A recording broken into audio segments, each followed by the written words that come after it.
बिस्मिल्लाहिर्रहमानिर्रहीम। खातिन हज़रात, अख्तर अब्बास का सलाम पहुँचे। चंद बरस कबल मैं अनकरा के एयरपोर्ट पे तन्हा खड़ा था, हैरान परेशान और आलमोस्ट सवालिया निशान बने। जो मेरे मेज़बान थे वो बाहर थे और मेरे पास उनका टेलीफ़ोन नंबर नहीं था, और जो मेरा सामान था वो गुम हो चुका था।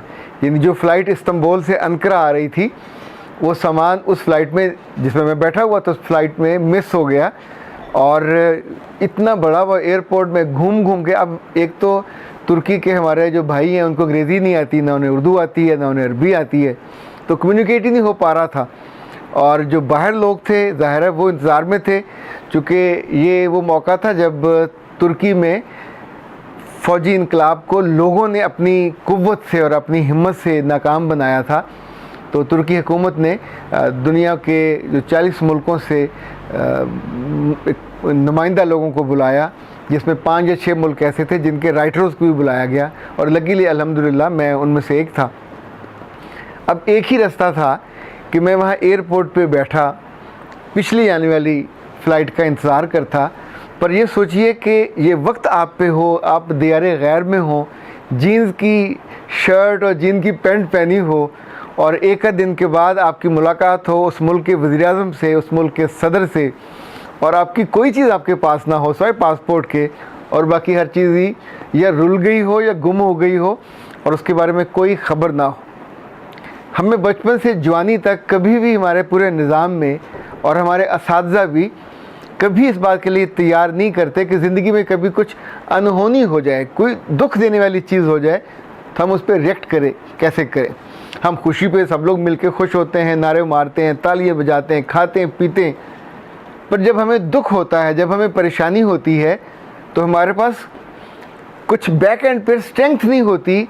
किस वाक़े को याद करें, किस बात को याद करें। अच्छा, उस लम्हे जब मैं वहाँ घूम फिर रहा था और कोई बंदा ढूंढ रहा था, मुझे एक पाकिस्तानी नज़र आया, और इतना मैंने अल्लाह का शुक्र अदा किया कि एक पाकिस्तानी है जो थोड़ी सी उनकी ज़ुबान भी जानता है, और वो भी अपनी किसी परेशानी में था और बाहर नहीं जा पा रहा था।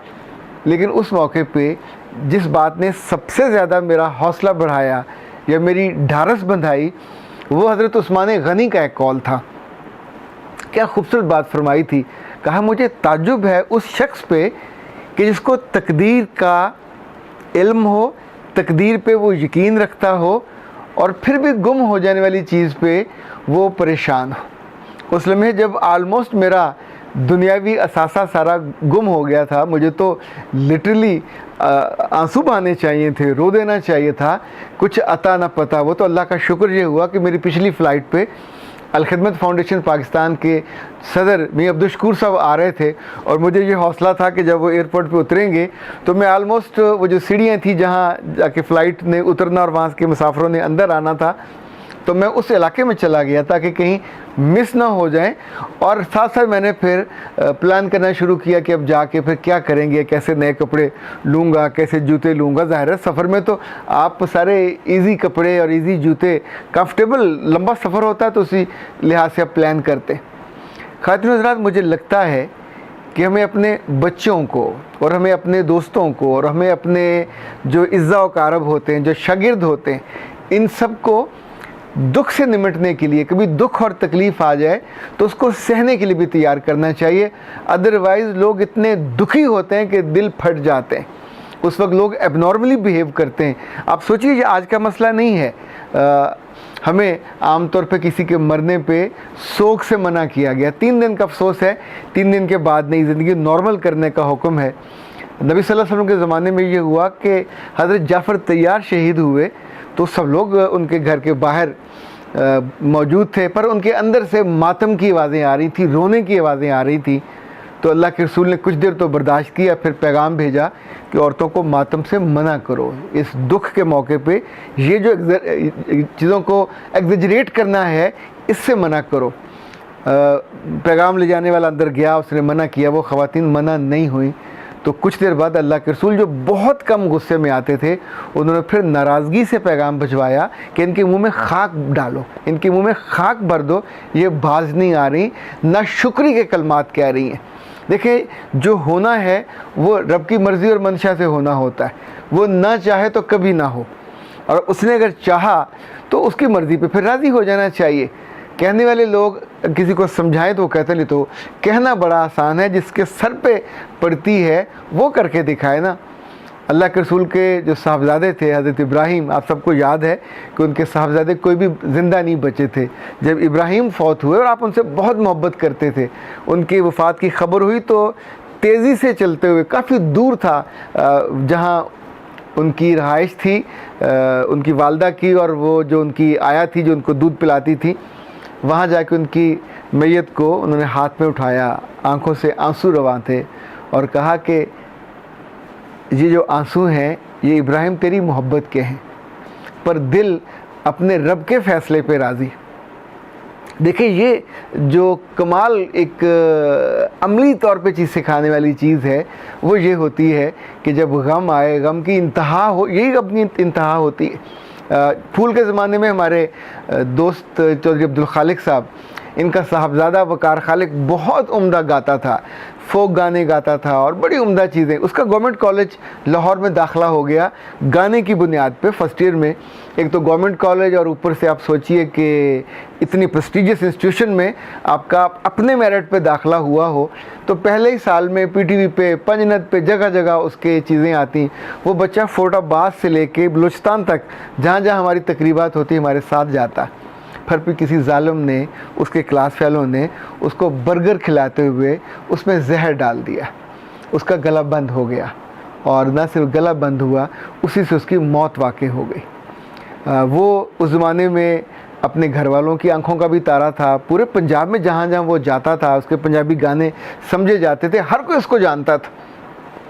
ये सदमा, ये दुख सबका हुआ, पर उसकी बहन को बहुत ज़्यादा हुआ। ये मैं अर्ली 90s की बात कर रहा हूँ। वो लम्हा, वो दिन गुज़रे हुए भी अब 2 दिहाइयाँ 3 दिहाइयाँ होने वाली हैं, पर वकार खालिक की बहन आज भी सदमे के उसी लम्हे में मौजूद है। वो बच्ची ज़हनी तौर पे उस लम्हे से आगे गुजर ही नहीं सकी। जब भी आप सदमे को इतना ज़्यादा अपने पे हावी कर लेते हैं, या तो फिर बंदा चीख उठता है, या उसका दिल फटता है, या फिर उसके हवास उसके काबू से बाहर निकल जाते हैं। एक बाप और माँ के लिए बेटे का चला जाना ये बहुत बड़ा दुख है, पर इतने सालों से एक ज़िंदा बेटी का, जवां साल बेटी का अपने भाई की याद में गुम रहना और अपने हवास से ही चले जाना, आप सोचें ये कितना, ये तो जीता जागता दुख है जो उस फैमिली ने सहा है। अगर हमें अपने बेटों को और बेटियों को और अपने घरों में कभी कभी अपने बच्चों को ये एजुकेट कर सकें कि ज़िंदगी सिर्फ खुशी का नाम नहीं है, ज़िंदगी दुख का नाम भी है। ज़िंदगी में सुख आते हैं, साथ ही दुख भी आते हैं, और ये लाजिम इत्तेफाक से नहीं आते। ये क्यों कहा जाता है कि बंदा तो बीमार भी हो तो मेरे रब ने उसमें भी उसके लिए खैर रखी है कि उसकी बीमारी उसको यूं झाड़ देती है गुनाहों से कि अल्लाह के रसूल ने फरमाया जैसे तेज़ आग लोहे पे लगी मैल को उतार देती। आप सोचिए कि जो गम है, जो दुख है, जो अनएक्सपेक्टेड चीज़ आती है, ये समटाइम नाशुक्री के कलमात को भी मुँह से निकाल सकती है। और अगर आप उसके लिए ज़हनन तैयार हों, मुझे याद है मैंने अपने घर में हमेशा एक बात अपने बच्चों से भी कहता रहा, अपनी अहलिया से भी, कि जब जब कोई चीज़ टूटे, चाहे वो कितनी ही कीमती हो, आमतौर पर ख़वातीन को अपने जहेज़ के सेट बड़े पसंद होते हैं, उसका कोई कप टूट जाए, कोई प्लेट टूट जाए, तो प्लीज़ इस इशू पे आपस में ना लड़ना है ना डांटना है, अल्लाह और दे देगा। यानी हर चीज़ की भी एक उम्र होती है, उसने भी तो मरना होता है। वो कोई सर्टिफिकेट लिखवा के नहीं लाई कि सारी उम्र उसने कायम रहना है, उसने भी जाना होता है। तो जैसे इंसान मर जाता है, हम कितना भी चाहें, कितना भी दुख करें, कितना भी गम करें, हम उसको रोक तो नहीं सकते, लेकिन अपनी ज़ुबान को, अपने एहसासात को काबू कर सकते हैं और अल्लाह से उसका मुतबादल मांग सकते हैं, उसके अल्टरनेटिव के लिए दुआ कर सकते हैं। ख़ातिन हज़रात, पिछले दिनों मुझे दुबई जाना था और दुबई में जो 23 मार्च का पाकिस्तान का बहुत बड़ा प्रोग्राम था, वहाँ के जो मेरे मेज़बान थे वो एयरपोर्ट पे पहुँच चुके थे मुझे लेने के लिए। ज़रा छोटा सा 2-2.5 घंटे का सफ़र था। पर जब मैं एयरपोर्ट पे पहुंचा तो चूँकि उन दिनों हमारे यहाँ इंडिया के साथ जंग की वजह से या जंगी हालात की वजह से हर फ्लाइट डिस्टर्ब हुई थी, तो अंदर जाने का वक्त ही नहीं मिल पा रहा था। बाहर इतना रश था कि यूँ समझें कि कोशिश के बावजूद को घंटा 1.5 घंटा बाहर लग गया। जब मैं एक और दरवाजे से अंदर दाखिल हुआ, काउंटर पे पहुंचा, तो काउंटर पे खड़े आदमी ने कहा कि सर काउंटर तो बंद हो चुका और अब तो जहाज़ के दरवाजे भी बंद हो गए। अच्छा, दैट वाज द मोमेंट, एक अनएक्सपेक्टेड, एक दुख वाली, एक अजीब सी कैफियत के इतना बड़ा वाक़या, और आप बिल्कुल तैयार होकर पहुँचे और कहाँ कुछ लम्हे बाद आपने वहाँ पहुँचना हो। मैं वहाँ से बाहर निकला, एयर ब्लू के ऑफिस गया, उनसे पूछा कि अगली फ़्लाइट, तो उन्होंने कहा कि आज से 10 दिन के बाद, क्योंकि यहाँ से जाने वाली किसी फ़्लाइट पे कोई जगह नहीं है। हाँ, आने वाली फ़्लाइट पे कल की जगह है, वो बता दें हम आपकी बुक कर देते हैं। वहाँ से वापस आके मैंने अपने दोस्त शाहिद अनवर साहब से, जो अलमीज़ाब जो बहुत बड़ा ग्रुप है, उनसे बात की कि वो देखिए उन्होंने अपनी टीम के लोगों को ज़िम्मे लगाया। सो 2-3 दिन के बाद उनके मैनेजर का फ़ोन आया कि सर वापसी की टिकट है, जाने की नहीं है, और अगर जाना भी हो तो फिर अबू ज़हबी जाइए और वहाँ से 75,000 या 80,000 की टिकट है। सो दैट वाज, वो एक इतना बड़ा प्रोग्राम था जो ज़ाया हो गया।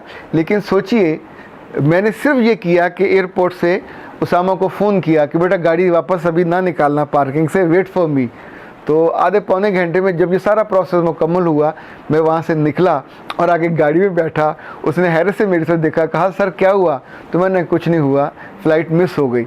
अब देखें, मैंने बहुत से लोगों को देखा कि इस पे सदमा, इस पे जो दुख, वापस आके घर आके मैंने कोई और इसका ज़िक्र भी नहीं किया, अपने काम में लग गया कि इसी में अल्लाह की बेहतरी होगी, खैर होगी। ये जो सदमे छोटे या बड़े, इसको हम खुद बनाते हैं, और अगर उस पर हम सब्र कर लें, उस पर अपने दिल को इत्मीनान दिला लें और अल्लाह से उसका बेहतर मुतबादल मांग लें, तो मुझे लगता है कि ज़िंदगी आपकी आसान हो जाएगी। कभी कोई रिश्ता टूट जाए, कभी कोई लड़की छोड़ के चली जाए, कभी कोई लड़का छोड़ के चला जाए, इवन कभी ससुराल आपसे छूट जाए, कभी औलाद आपसे छूट जाए, ये सारी चीज़ें इंसानों के लिए दुख का बायस हैं। लेकिन इन पे मर नहीं जाना चाहिए, इनके लिए भी नहीं मर जाना चाहिए, और इनके लिए किसी को मार भी नहीं देना चाहिए। मेरे रब से हमेशा मुतबादल मांग लेना चाहिए, उससे बेहतर ले देना चाहिए, और अपने आप को एक बेहतर, ज़िम्मेदार और उम्दा फ़िक्री तौर पे मजबूत लड़के या लड़की या नौजवान और बुज़ुर्ग, जो भी आपकी उम्र और एज हो, मुझे लगता है ये आसानी से किया जा सकता है। मेरा रब आप सबको मुश्किलों से बचाए रखे, खुशियाँ दे, पर जब जब कभी मुश्किलें आएँ, दुख आएँ, तो फिर हमेशा हिम्मत के साथ उनका मुकाबला करने की हिम्मत भी दे, हौसला भी दे। अख्तर अब्बास को इजाज़त दीजिए। अस्सलाम वालेकुम।